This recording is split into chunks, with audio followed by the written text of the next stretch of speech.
Pas mal, non? Bonjour à tous et bienvenue dans ce... Alerte rouge! Le vaccin Pfizer est une fumisterie! Il n'est pas sûr, putain! Regardez le Pfizer Gate! Wow! Bon, essaye déjà de te calmer, on va essayer de décrypter tout ça. Bonjour à tous et bienvenue dans ce nouvel épisode de la Chronobio où on va parler d'un sujet d'actualité. Bon, un peu dépassé, je suis un peu en retard. Aujourd'hui, on va aborder l'histoire du Pfizer Gate. Mais on ment!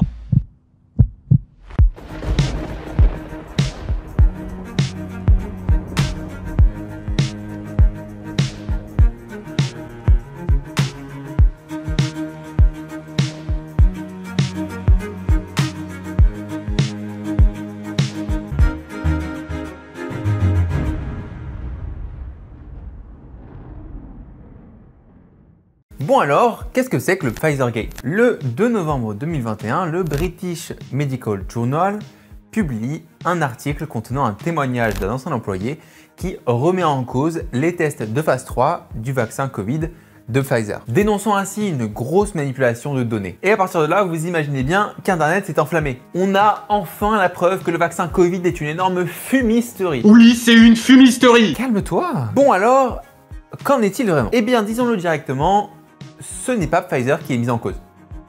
Et non. Mais c'est l'entreprise Vantavia, une entreprise sous-traitante de Pfizer. Vantavia fait partie des très nombreuses entreprises que Pfizer a payées pour réaliser ses tests de phase 3 sur son vaccin. Les tests de phase 3, je rappelle que c'est la dernière étape avant la mise sur marché d'un médicament. Mais alors, de quoi est vraiment accusé Vantavia? Eh bien, principalement de négligence concernant le stockage des vaccins, les laissant à la vue des patients qui pouvaient donc potentiellement voir quel lot ils allaient recevoir, soit le lot vaccin, soit le lot placebo. Mais c'est pas tout, puisque la prise de note des effets secondaires serait aussi très tardive, environ 3 jours après le signalement de certains patients. Et enfin, dernière accusation, que les vaccins n'étaient pas stockés à la bonne température, ce qui aurait eu pour conséquence d'altérer l'ARN messager présent dans les vaccins. Ça commence à faire beaucoup.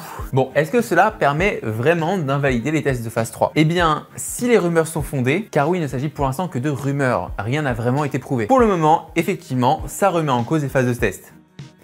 Chez Vantavia uniquement. Et oui, car c'est seulement 1000 patients qui sont concernés par ce problème. Car je le rappelle, Vantavia n'est pas la seule à avoir réalisé les tests de phase 3 du vaccin Pfizer. Au total, plus de 44 000 patients ont participé au test de phase 3 du vaccin Pfizer. C'est-à-dire que sur la totalité des patients, seulement 2% sont remis en cause. Vous en conviendrez que ça fait très peu pour remettre en cause un vaccin entier. Surtout que depuis la mise sur le marché, des dizaines d'études indépendantes ont de nouveau prouvé l'efficacité du vaccin Pfizer. Et donc, on peut dire, grâce aux nombreuses données de la NSM concernant la pharmacovigilance et des nombreuses études indépendantes qui ont réitéré l'efficacité du vaccin, que oui, le vaccin Covid de chez Pfizer est bel et bien efficace. Et donc, que le Pfizer Gate, c'est du vent.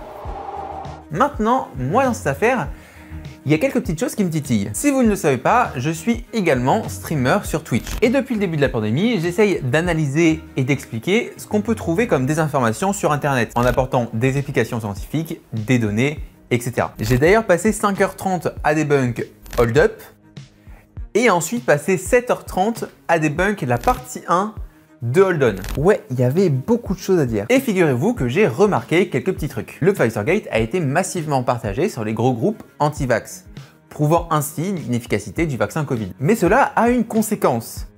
C'est que ça déconstruit un des plus gros points de l'argumentation anti-vax. Le vaccin est encore expérimental, il n'est pas testé. Si vous avez bien suivi la vidéo depuis le début, l'affaire du Pfizer Gate concerne les phases de test 3 chez Vantavia. Phase de test sur l'homme à grande échelle. Phase de test qui n'a donc jamais eu lieu pour ces groupes complotistes. Donc pour eux, le Pfizer Gate remet en cause les phases de test 3 qui n'ont jamais existé. Ouais, c'est un peu tordu. Mais c'est pas tout, puisque le Pfizer Gate remet en cause aussi la double vue qui a été bafouée par Vantavia. Mais si on se rappelle bien d'il y a quelques mois, l'absence de double vue ne les dérangeait pas plus que ça dans un certain protocole à base d'hydroxychloroquine. Alors, où je veux vraiment en venir avec tout ça? Eh bien, je veux mettre en avant l'incohérence de certains propos. Pourquoi certaines informations qui sont contradictoires sont partagées avec autant de vigueur? Eh bien, laissez-moi vous parler du biais de confirmation. Pour ceux qui me suivent sur Twitter, j'ai fait un thread il y a un petit moment où j'introduisais un peu ce biais. Le biais de confirmation, c'est un biais cognitif qui est assez simple à comprendre. C'est la tendance de l'esprit humain à privilégier une information qui va dans son sens de pensée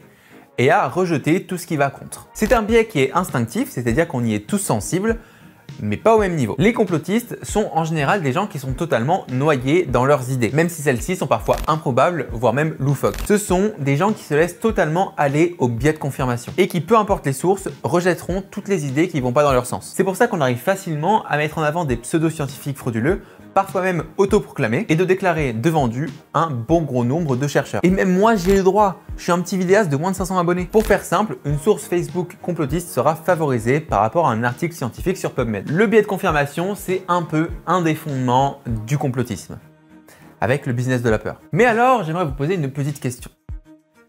Est-ce que selon vous, ces gens sont responsables, coupables d'être complotistes? Je vous laisse répondre en commentaire, ça me sera utile pour une prochaine vidéo. Merci à tous d'avoir suivi cet épisode sur le Pfizergate qui était un peu spécial. Ça ouvre à une petite réflexion, le temps que je puisse écrire ma prochaine vidéo sur le complotisme, qui va être portée sur les fondements du complotisme moderne et le business de la peur. En attendant, restez critiques et croisez vos sources.